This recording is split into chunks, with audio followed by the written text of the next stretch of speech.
And now the most commonly asked question of all, you were all very, very, very intrigued about little old Nicholas. So I thought I would give you a little bit of a story time about me and Nick, just so that, because I thought I had told you guys, I think I have told you guys how we met and how that all went down. I'll give you a bit of an extended response. Little old Nicholas, everyone always wants to know about Nick. Little wheat box. So there was a few questions that I'll answer. So how did I meet Nick? So I worked with my friend called Angus, and Angus is Nick's friend. Nick was rowing for Australia or in the Australian squad or something. I probably should know that. Terrible girlfriend. Anyway, he was in some rowing in Canberra with Australia. And so I had never seen him before in my entire life. I knew a lot of Angus's friends and they all came in, but yeah, never seen him before. Anyway, Angus uploads a picture onto Instagram and I saw that it was Nick and I was like, oh my goodness. I remember saying, I can't remember if I said it to Laura or Holly, but I think it was Laura, and I was like, I'm gonna marry him. I'm gonna make that guy my boyfriend. Anyway, I think I comment on the picture. I can't remember if I commented on the picture or if I just told Angus to tell him I liked him or something. And that sounds really conceited of me, and I understand that a lot of you will be like, love at first sight doesn't exist because that's a totally physical thing, but this sounds so bad. I think Nick is so handsome now. He's the most beautiful boy I've ever seen. But at the time, I actually didn't find him that attractive. I don't know why. That sounds so bad. I think he's beautiful now. I think he's the most handsome thing ever, but that's because I'm in love with him. But yeah, didn't find him that attractive back then. And there was something about him that was drawing me to him. Sounds so silly to say out loud. So one way or another, from that photo, I get Nick's number and he texts me being like, hey, what are you doing? Like, you wanna go on a date? I was like, oh, yes. And so the date falls through because he has to have a meeting because, you know, he's in between jobs now. He's left his rowing and has to figure out a different career choice. So he has a meeting with some guy that's gonna help him out with his career. And so that's our date falls through. But I happen to work at this pub that he then goes for drinks after at, and I was at the pub just having drinks. I wasn't actually working.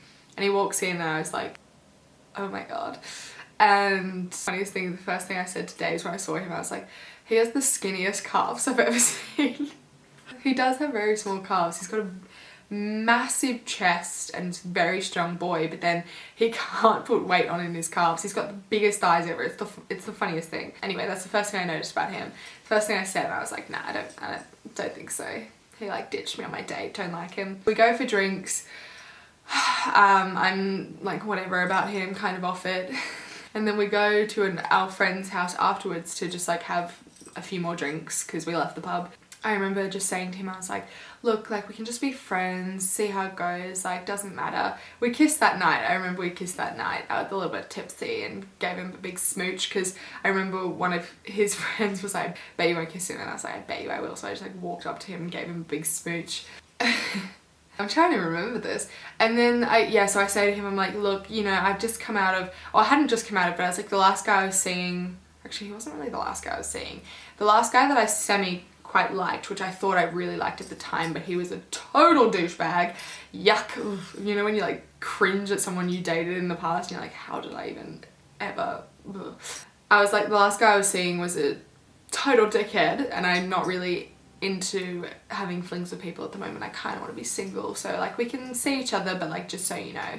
He was like, yeah, cool, no worries. I was like, shit, damn. Anyway, so we see each other that night, and then the next day is his birthday and he's like, you want to go for drinks again tonight? And I was like, oh, he like totally wants to go for drinks with me on his birthday. Turns out like all his friends were there and my friends ended up coming, so it wasn't like a date or anything. Then didn't speak to him for a week and then saw him the following weekend where he was a total dickhead. I was like, get this guy out of my life. Like, as he would be, which is so fair enough. He's in such a transitional phase. He's just come from doing full-time rowing where you would never even be allowed to have a drink, and then since school, so he's basically went straight from school to like professional rowing, and then now he's not rowing, and so he's like, I'm just gonna let loose, have fun with my friends, I don't care about anything.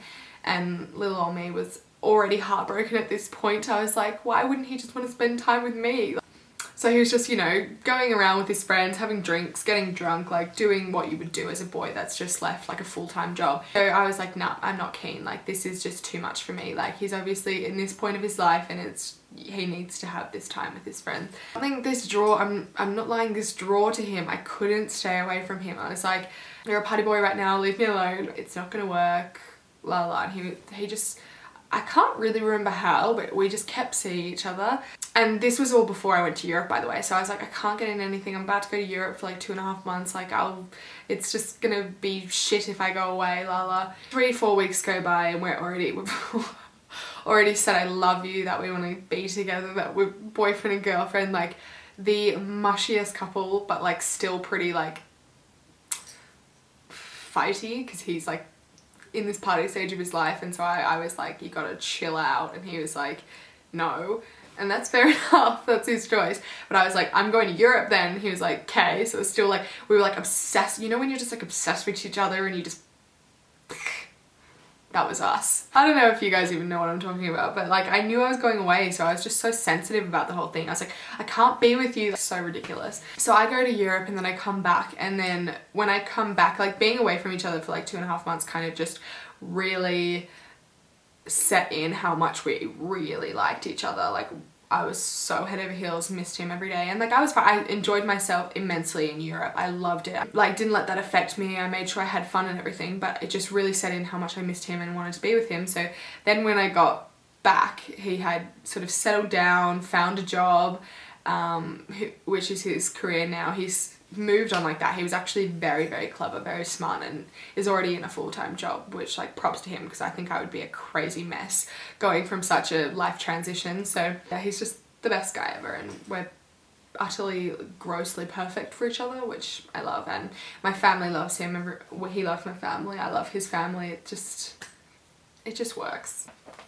So yes, anyway, that's the story of me and Nick. I thought I had told you guys that story. Maybe I had told you more briefly, but I know a lot of you were very curious. So it wasn't all smooth sailing. I know, like obviously on everything you see on Instagram looks smooth sailing, but everyone has fights. Like it's so normal to have fights. And we definitely had fights, more so at the beginning, because we were just, you know, when you're just so obsessed with the person, you get sensitive about everything. Yeah. And then, yeah, what was the first kiss story? Unfortunately, it wasn't a very romantic first kiss story.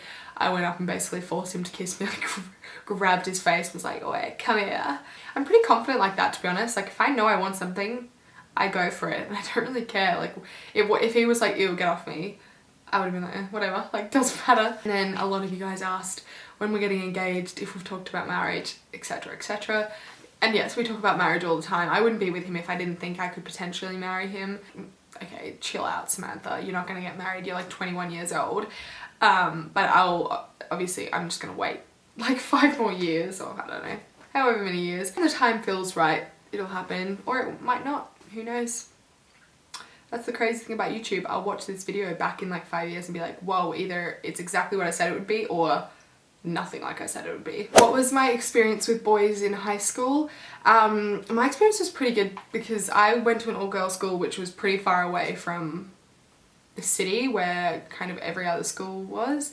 Not every other school, but a lot of schools were on bus systems where they got to catch buses to and from school together and they got to meet each other. We were very secluded. I was down at a little beach in a little school, and I didn't necessarily meet that many boys. You know, my first kiss was probably at 16, 17. All my experiences in the sexual department, I know that it's very taboo to talk about, but they were all very late.